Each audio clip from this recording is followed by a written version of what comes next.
నిజంగానే బీసీలకు గనక రాజ్యాధికారం వస్తే దేశం అభివృద్ధి చెందుతుందా? అసలు కులగణని ఎందుకు సపోర్ట్ చేస్తున్నారు? మీరు మాత్రం ఎందుకు ఈ మధ్యలో ఈ క్యాస్ట్ దాన్ని తీసుకొచ్చి దీనివల్ల అభివృద్ధి చెందుతుందని ఎలా చెప్పగలుగుతారు? కులం లేకుండా ఈ దేశంలో ఏ పని జరగదు. మీరు ఏమన్నా చెప్పుకొని కాకపోతే అంటే 99% ప్రతి పని కూడా కులంతో ముడిపడి ఉంది. బట్ మీరు మాత్రం రిజర్వేషన్లు కావాలని అంత డిమాండ్గా ఎలా చెప్తున్నారు? 1,02,000 మంది జనాభా ఉన్న వెలమలు, 14 మంది అసెంబ్లీలో ఎమ్మెల్యేలు, 15 లక్షల జనాభా ఉన్న రెడ్డిలు, 43 మంది ఎమ్మెల్యేలు, 61% ఉన్న బీసీలు ఎంతమంది ఉన్నారు? మీరు చెప్తున్న లెక్క ప్రకారం చూస్తే కేవలం రాజ్యాధికారంలో మాత్రం బీసీలకి హక్కు కావాలని అంటున్నారు. అన్ని చెప్తాను అదొకటే. నమస్తే, నేను Sahasra. Welcome to Telangana view. విధుల్లో ప్రజలకు విధేయుడుగా, పదవి విరమణ తర్వాత కూడా ప్రజా సేవకుడుగా, కేవలం వయసు శరీరానికే కానీ మనసుకు కాదు అంటూ తన ప్రస్థానం మొదలు పెట్టారు. ఇప్పటికీ ప్రయాణిస్తూనే ఉన్నారు. అయితే ప్రస్తుతం బీసీలకు జరుగుతున్న అన్యాయం గురించి ఢిల్లీ వరకు వెళ్ళి పోరాటాలు, ఉద్యమాలు అయితే చేస్తూ ఉన్నారు. నిజంగానే బీసీలకు గనక రాజ్యాధికారం వస్తే దేశం అభివృద్ధి చెందుతుందా? అసలు కులగణని ఎందుకు సపోర్ట్ చేస్తున్నారు? కుల గణన గురించి, బీసీ సంఘాలు చేస్తున్నటువంటి కార్యక్రమాల గురించి, ఇంకా చాలా విషయాలు ఈరోజు మాట్లాడుకుందాం. ఇంతకీ నేను చెప్పింది ఎవరో మీకు ఆల్రెడీ అర్థమైపోయి ఉంటుంది. ఎస్, ఎగ్జాక్ట్లీ మీరు ఊహించింది. అతను ఎవరో కాదు, BC intellectual forum chairman, retired IAS officer T Chiranjeevulu గారు ప్రస్తుతం మనతో పాటు ఉన్నారు. మరి ఆయనతో మాట్లాడదాం. నమస్తే సార్. నమస్కారం సార్. మీ కుటుంబ నేపథ్యం గురించి మేము ముందుగా తెలుసుకోవాలనుకుంటున్నాము. ఆ తర్వాత బీసీల గురించి మనం పూర్తిగా వివరాలకు వెళ్దాం. సో మీరు ఎక్కడి నుంచి వచ్చారు, మీ ప్రస్తావన, మీ కుటుంబ నేపథ్యం ఒకసారి వివరిస్తారా? నా పేరు తువర్ల చిరంజీవులు, రిటైర్డ్ ఐఏఎస్ ఆఫీసర్. సో నా ఎడ్యుకేషనల్ బ్యాక్గ్రౌండ్ వచ్చేస్తే నేను ఎంఏ చేశాను. తర్వాత ఉద్యోగంలోకి నేను 83లో రావడం జరిగింది. సో రకరకాల ఉద్యోగాలు చేస్తూ నేను ఐఏఎస్లోకి రావడం జరిగింది. అదేవిధంగా నేను రిటైర్మెంట్ 2021లో కావడం జరిగింది. ఆ తర్వాత నేను ఈ సోషల్ ఇష్యూస్లో ముఖ్యంగా ఓబీసీ హక్కుల గురించి ఈ మధ్యకాలంలో పోరాటం చేస్తున్నాను. నాకంటూ ఒక బీసీ ఇంటలెక్చువల్ ఫోరం అని ఒక సంస్థను స్థాపించి దాని ద్వారా ప్రయత్నాలు చేస్తున్నాను. సో ముఖ్యంగా మీరు బీసీ ఇంటెలెక్చువల్ ఫార్మ్ అని స్టార్ట్ చేసి, ఆ ఫారం స్టార్ట్ చేసి బీసీల కోసం న్యాయ పోరాటం చేస్తున్నారు గత కొంతకాలంగా. అసలు ఈ బీసీ ఇంటెలెక్చువల్ ఫార్మ్ లో విధి విధానాలు ఏంటి? అసలు ఏ విధంగా న్యాయం చేయాలనుకుంటున్నారు బీసీలకు? బీసీల సమస్యలు అనేటివి దినదినం పెరుగుతున్నాయి. గత 77 సంవత్సరాల స్వాతంత్ర పాలనలో బీసీలకు జరిగినంత అన్యాయాలు ఎవరికి జరగలేదు ఈ దేశంలో. సో ఒకవైపు ఏమో వృత్తులు నాశనం అయిపోయినాయి, కుల వృత్తులు, సాంప్రదాయ కుల వృత్తులని దెబ్బతిన్నాయి. ఇంకోవైపు ఏమో ప్రత్యామ్నాయ ఉపాధి అవకాశాలు చూపించాలి. సో తద్వారా ఇప్పుడు ఏమైపోతున్నారంటే బీసీలు అటు వృత్తులు పాటించలేకపోతున్నారు, ఇటు వేరే వృత్తులు లేక వాళ్ళ బతుకులు అగమ్యగోచరంగా మారిపోయినాయి. అదేవిధంగా పిల్లలను కూడా ఏదో విధంగా కష్టపడి చదివిస్తున్నారు, కానీ వాళ్ళకు ఉద్యోగాలు లేకుండా పోతున్నాయి. సో ఇప్పుడు ఈ బీసీలు అనేటి వాళ్ళు చాలా వరకు ఏంటంటే ఇప్పుడు మేము చూస్తున్నాం, నేత కార్మికులు వచ్చేసి నేత బంద్ అయిపోయిన తర్వాత ఇక్కడ సిటీలో వచ్చి వాచ్మెన్లుగా పనిచేస్తున్నారు చాలామంది అక్కడక్కడ. సో వాచ్మెన్లు కొందరు, ఇంకా వేరే ఉద్యోగాలు కొందరు చిన్న చిన్న ఉద్యోగాలు చేస్తున్నారు. అదేవిధంగా చదువుకున్న వాళ్ళ పిల్లలు కూడా ఏంటంటే ఈ జొమాటో, స్విగ్గీ, ఇవి డిమార్ట్లు ఇట్లాంటిలో పనిచేయాల్సి వస్తుంది. మరి ఇంత కష్టపడి తల్లిదండ్రులు వాళ్ళని చదివిస్తున్నారు, మరి వాళ్ళకి ఎందుకు ఉద్యోగాలు దొరకడం లేదు? ప్రభుత్వాలు ఎందుకు స్పందించడం లేదు? వాళ్ళ రిజర్వేషన్ ఇష్యూస్ ఏమైనాయి? మరి బీసీలు అనే వాళ్ళు ఎప్పటికీ ఇట్లాగే ఉండాలా? అంటే ఇప్పుడు మీరు అన్నారు కుల వృత్తి కాకుండా వేరే ఉద్యోగాలు చేస్తున్నారు బీసీలు ముఖ్యంగానే, కానీ జొమాటోలో కానీ లేదంటే కూలి పని కానీ ఇంకే పని అయినా కేవలం బీసీలే కాకుండా ఇతర కులాల వాళ్ళు కూడా ఉన్నారు కదా. సో మరి వాళ్ళకి వీళ్ళకి ఎలా చెప్పగలుగుతున్నారు జరగట్లేదని? వేరే వాళ్ళు చాలా తక్కువ పర్సెంటేజ్ ఉంటారు. బీసీలు కానీ ఎస్సీ ఎస్టీలే 90% ఉంటారు. 10% ఉంటే వేరే వాళ్ళు ఉండొచ్చు, బట్ 90% బీసీలో ఉంటారు, బీసీ ఎస్సీ ఎస్టీలో. సో అందుకని ఇప్పుడు మెజారిటీ ప్రజలు వాళ్ళకు రావాల్సినటువంటి అవకాశాలు ఈ దేశంలో రావడం లేదు. భారత రాజ్యాంగంలోని పీఠికలో ఏదైతే మనం ప్రవచించినామో సామాజిక న్యాయం అనేది, ఈ సామాజిక న్యాయం సమానత్వం అనేది వాళ్ళకు అందడం లేదు. సో వాళ్ళ అవకాశాలు వేరే వాళ్ళు కుల్లగొట్టుకొని పోతారు. సో ఎట్లయితే వాళ్ళకు సామాజిక న్యాయం సమానత్వం అంది అన్ని రంగాల్లో మిగతా వాళ్ళతో ఈక్వలెంట్గా వాళ్ళు అభివృద్ధి చెందుతారో అప్పుడే ఈ దేశంలో ప్రజాస్వామ్యం మనుగడ సాగిస్తుంది. కానీ ప్రపంచం మొత్తం కూడా వన్ నేషన్ లాగా ఉంటుంది, అందరూ ఈక్వాలిటీ లాగా చూస్తున్నారు. ఇప్పుడు ప్రపంచం మొత్తం కూడా అసలు నో క్యాస్ట్ నో రిలీజియన్ అన్నట్టు కూడా ఏక తాటిలో నడవాలనుకుంటే మీరు మాత్రం ఎందుకు ఈ మధ్యలో ఈ క్యాస్ట్ దాన్ని తీసుకొచ్చి దీనివల్ల అభివృద్ధి చెందుతారని ఎలా చెప్పగలుగుతున్నారు? సో ఇప్పుడు ప్రపంచం అంతా one caste one religion one family అనేది చాలా అది కాన్సెప్ట్ మంచిదే కానీ బట్ ఆచరణలో సాధ్యం కాని ఇష్యూ. ఇవాళ ప్రపంచంలో చూస్తే అనేక యుద్ధాలు జరుగుతున్నాయి. అక్కడ ఇజ్రాయిల్ పక్కనే మీరు చూస్తుంటే జూస్కు అండ్ అదేవిధంగా ముస్లిమ్స్కి యుద్ధాలు జరుగుతున్నాయి.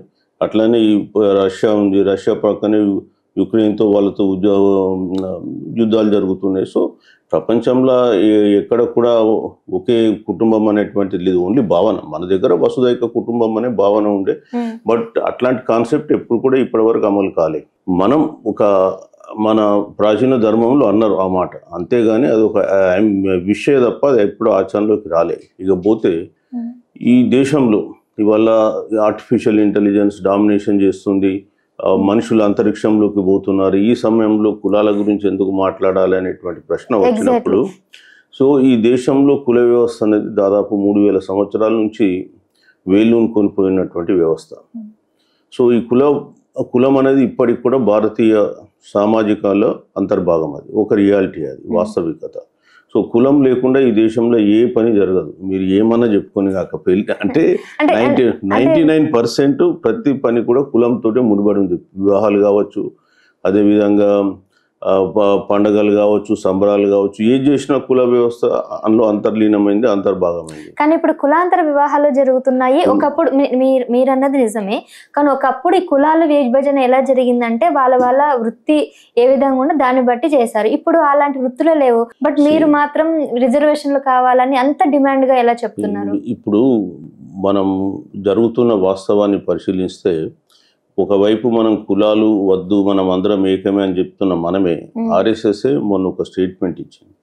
ఏంటంటే ఈ దేశం సురక్షితంగా ఉండాలంటే కుల వ్యవస్థ ఉండాలని, కుల వ్యవస్థ ఉండాలని వాళ్ళే కోరుకుంటున్నారు, మేం కాదు. ఇవాళ కుల వ్యవస్థను అడ్డం పెట్టుకుని లబ్ధి పొందుతున్న వాళ్ళు అగ్రవర్ణాల వాళ్ళు, కుల వ్యవస్థ వలన నష్టపోతున్న వాళ్ళు ఎస్సీలు, ఎస్టీలు, బీసీలు. సో కేవలం కొంత పర్సెంటేజ్ రిజర్వేషన్ ఇచ్చినంత మాత్రాన వీళ్ళకు ఓబీసీలకు ఎస్సీ ఎస్టీలకు ఇచ్చినంత మాత్రాన ఓసీలకు పెద్ద నష్టం లేదు. అదేవిధంగా కులాన్ని మొత్తం మాపాలంటే ఈ దేశంలో రిజర్వేషన్లు సమర్థవంతంగా అమలై కింది అట్టడుగు వర్గాల వాళ్ళు ఆర్థికంగా, సామాజికంగా, రాజకీయంగా అభివృద్ధి చెందినప్పుడే కుల వ్యవస్థ కూడా నిర్మూలన సాధ్యమవుతుంది. మనం చెప్తున్నాం ఈరోజు సాఫ్ట్వేర్ ఉద్యోగాలు వస్తున్నాయి.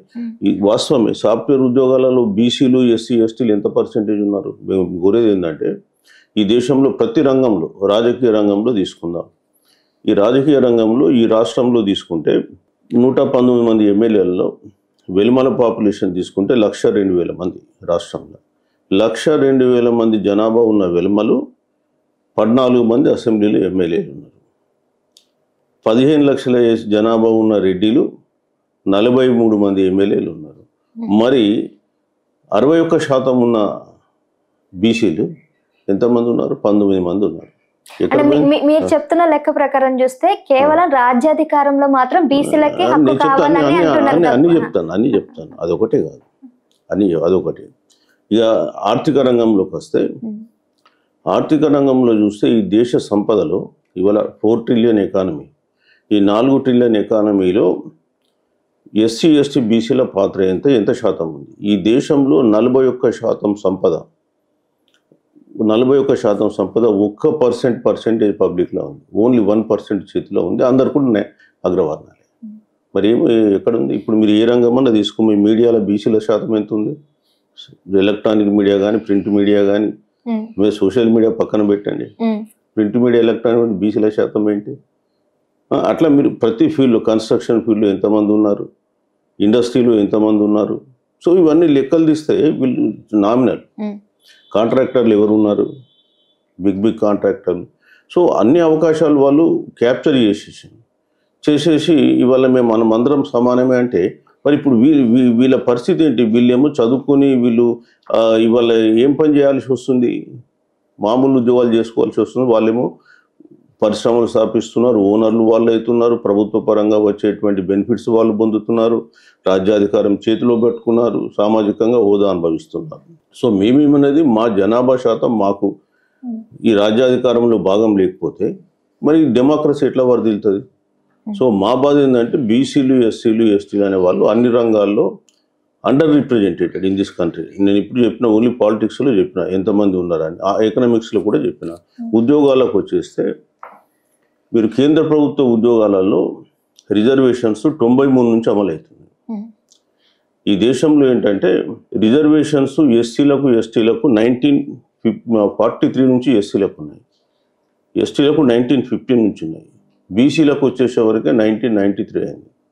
సో ఈ స్వాతంత్రం వచ్చిన కొత్తలో అనేకమైన కొత్త సమస్యలు ఏర్పడ్డాయి. ఆ కొత్త సమస్యల్లో ఉద్యోగాలు బీసీలకు రాకపోవడంతో బీసీలు తీవ్రంగా నష్టపోయి ఇవాళ ఏ రంగంలో కూడా రిప్రజెంటేషన్ లేదు. ఈ రోజు కూడా కేంద్ర ప్రభుత్వ ఉద్యోగాలు ఈ రోజుకు చూస్తే కేంద్ర ప్రభుత్వంలో 40 లక్షల ఉద్యోగాలు ఉన్నాయి. 40 లక్షల ఉద్యోగాల్లో 32 లక్షలు నింపబడ్డాయి, ఇంక 8 లక్షలు ఖాళీలు ఉన్నాయి. ఈ 32 లక్షల బీసీల పర్సెంటేజ్ ఎంత ఉన్నదని తీస్తే 22% ఉంది. మండల్ కమిషన్ రికమెండేషన్ ప్రకారం 27% ఇవ్వాలి. మరి ఈ రోజు కూడా 22% ఉంది. అంటే అందులో జనరల్ కేటగిరీలో వచ్చిన వాళ్ళు 10% ఉన్నారు, ఇంకా 12% రిజర్వేషన్లు వచ్చింది అనుకుందాం. అంటే ఓసీల కోట 15% కోట ఇంకా ఫిలప్ కాలేదు. అట్లనే మీరు సెంట్రల్ యూనివర్సిటీస్ కానీ ఐఐటి, ఐఎమ్స్లో పోతే వీళ్ళ పర్సెంటేజ్ 3-4% కంటే మించలేదు. సో అగ్రవర్ణాల వాళ్ళు ఎవరైతే వాళ్ళ అవకాశాలు క్యాప్చర్ చేసినారో ఇంకోళ్ళని రానిస్తుంది. సో మేమేమంటున్నాం, నువ్వు చట్టం చేసినావు, ఆ చట్టాన్ని ఇంప్లిమెంట్ చేయి కనీసం.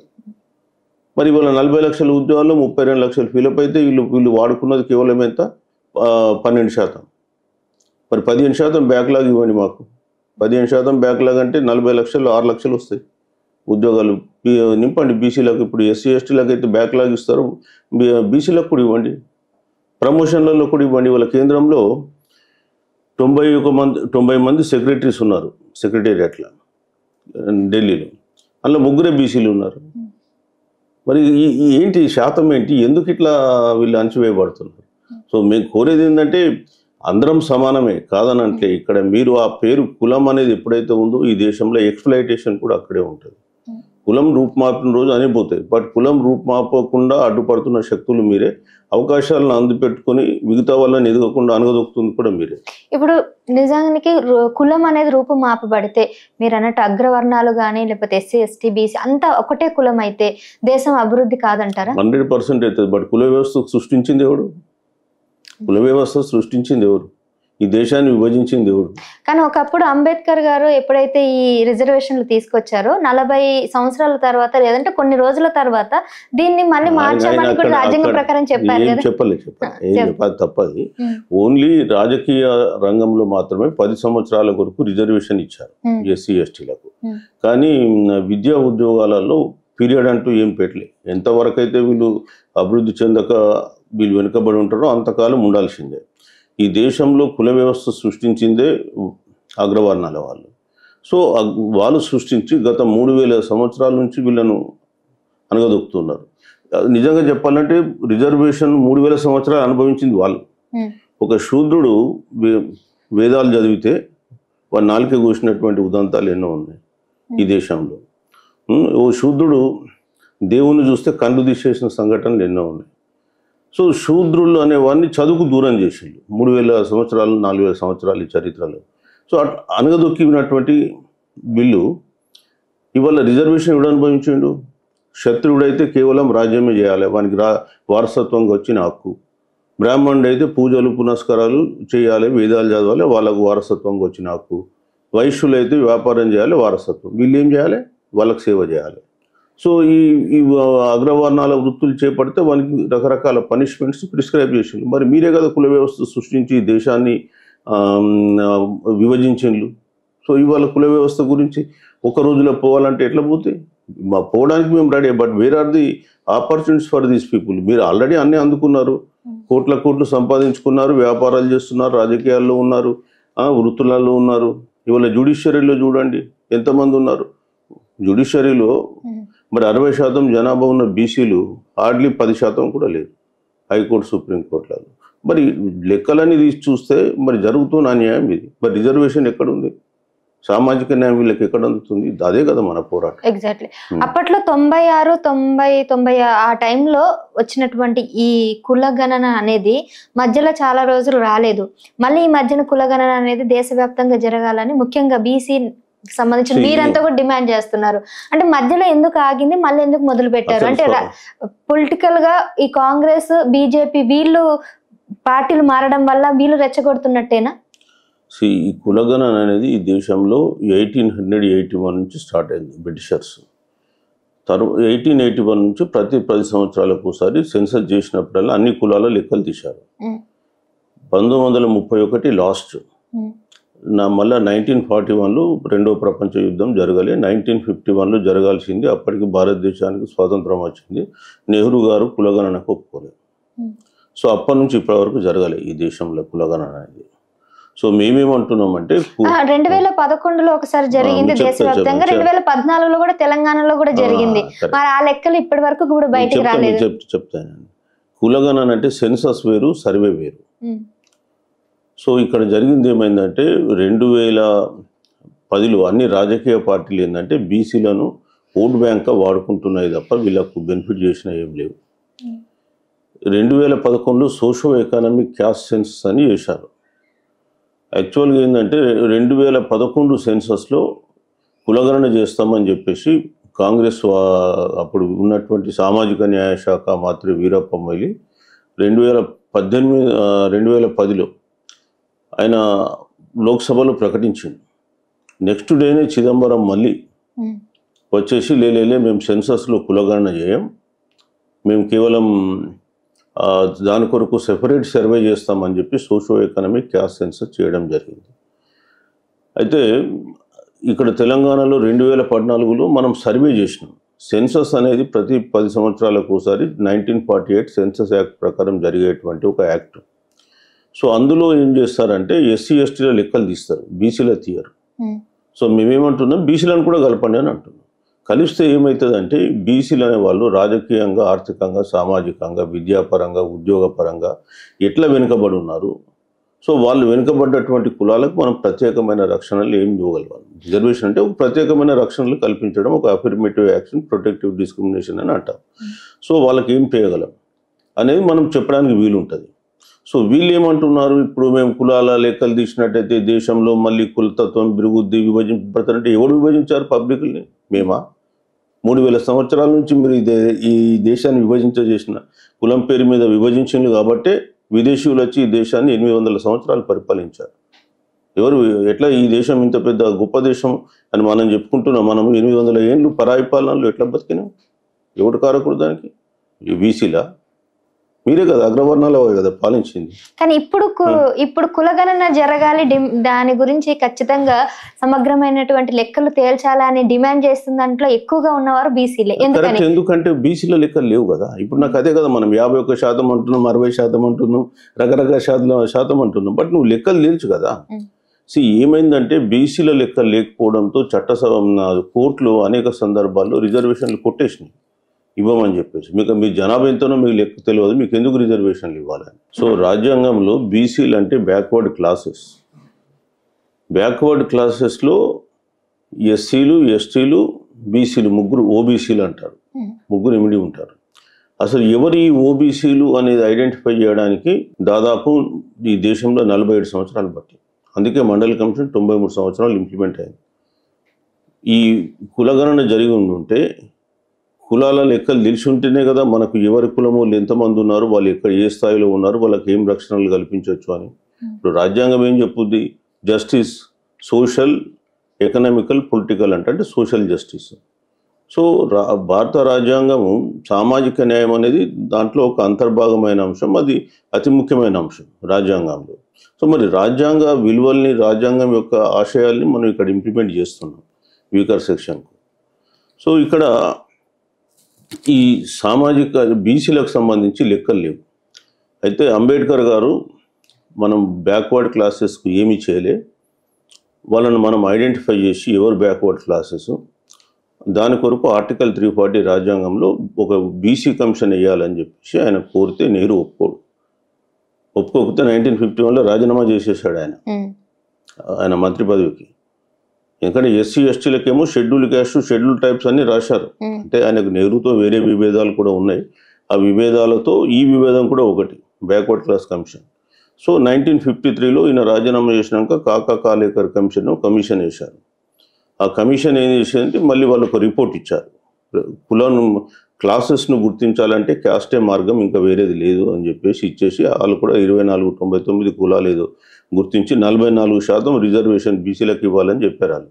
నెహ్రూ 1955లో పార్లమెంట్లో పెట్టకుండా రిపోర్టు రిజెక్ట్ చేసేసాడు. ఇక మళ్ళీ ఎవడు బ్యాక్వర్డ్ క్లాస్ కమిషన్ గురించి మాట్లాడలే. మళ్ళీ 1978 ఎంత అయింది, 55 నుంచి 78 అంటే 23 సంవత్సరాలు గడిచిపోయినాయి చరిత్రలో, ఎవ్వడు మాట్లాడలే. మళ్ళీ జనతా గవర్నమెంట్ వచ్చిన తర్వాత అప్పుడు జనతా గవర్నమెంట్లో భాగమైనటువంటి ఈ యాదవ్స్, ముఖ్యంగా ఈ ములాయం సింగ్ యాదవ్ కావచ్చు, ఇంకా చాలామంది యాదవ్స్ అందులో ఉన్నటువంటి సోషలిస్టిక్ బ్యాక్గ్రౌండ్ నుంచి వచ్చినారు. అందులో బీపీ మండల్ కూడా అందులో ఒక ముఖ్యమైన మెంబర్. సో వాళ్ళందరూ ప్రెషర్ పెట్టి 79లో ఈ మండల్ కమిషన్ను పెట్టారు. ఆ మండల్ కమిషన్ తన రిపోర్ట్ ఇచ్చి 80కి వచ్చేసే వరకు మళ్ళీ కాంగ్రెస్ గవర్నమెంట్ వచ్చింది, ఇందిరాగాంధీ, జనతా గవర్నమెంట్ పడిపోయింది. మళ్ళీ 80 నుంచి 91 వరకు మళ్ళీ కూడా మాట్లాడలేదు.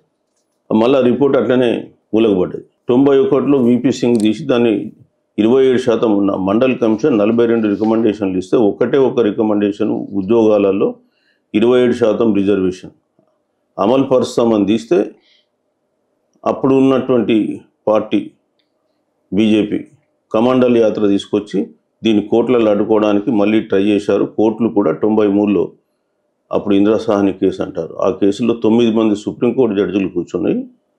9 మంది కూడా 8 మంది మండల్ కమిషన్ రికమెండేషన్ అమలు పరచాల్సిందే, ఇది న్యాయబద్ధమైనదని చెప్పి తీర్పిస్తే అప్పటి నుంచి 27% రిజర్వేషన్ అమల్లోకి వచ్చింది.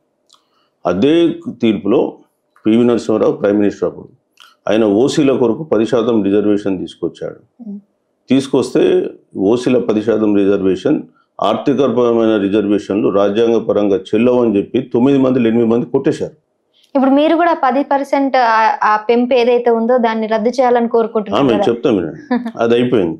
సో కోర్టులు ఏం చేసినాయి, ఇందిరా సాహ్ని కేసు కానీ అంతకుముందు Balaji versus state of Mysore 1961 కేసులో 50% రిజర్వేషన్ మించకూడదు అని చెప్పారు. సో యాక్చువల్గా రాజ్యాంగంలో ఎక్కడ 50% మించొద్దు అని రాయలే. ఈ కోర్టులు అంటే వాళ్ళు జ్యుడిషియల్ యాక్టివిజం ఎక్కువైపోయి బీసీలకు వచ్చేసే వరకు ఒక రూల్ పెడతారు, ఓసీలకు వస్తే ఇంకో రూల్ పెడతారు. 50% అని ఎక్కడ లేదు రాజ్యాంగంలో. ఆర్టికల్ 16(4) ఏం చెప్పుద్ది, nothing prevents the state to provide reservation to the backward classes if they feel they are underrepresented. Yes, we are underrepresented in the state, in the country. So మాకు కూడా according to the proportionate to our population, reservation must be there. So అది లేకుండా 50% అడ్డు పెట్టారు. So ఈ 50% అడ్డు పెట్టడం వల్లే మండల్ కమిషన్ 27% ఇవ్వాల్సి వచ్చింది. లేకపోతే కాకా Kalelkar commission it has given 44%, అది 44 or 42. సో అప్పుడు ఇచ్చారు, మళ్ళీ వీళ్ళు తగ్గించాల్సి వచ్చింది. కాకా కాలేకర్ 1955 రిపోర్ట్. సో వాళ్ళు జనాభా ప్రాతిపదిక ఆల్మోస్ట్ ఆల్ ఈక్వలెంట్కి ఇచ్చారు వాళ్ళు. ఈ కోర్టులు అడ్డం పడేసి ఇప్పుడు వీళ్ళకి రాకుండా అయిపోయింది.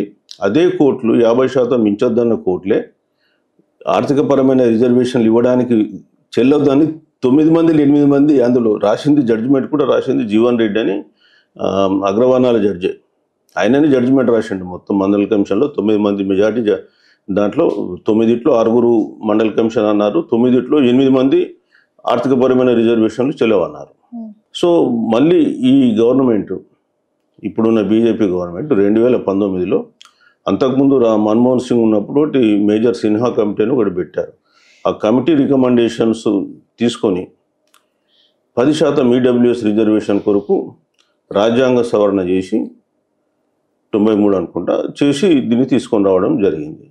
అదే సుప్రీంకోర్టు మళ్ళీ 5 జడ్జిలలో 3 ఇవ్వచ్చు అని చెప్పి మళ్ళీ వాళ్ళు ఇచ్చేసినారు. అంటే ఓసీలకు వచ్చేసే వరకు జడ్జిమెంట్లు అని మారిపోతాయి.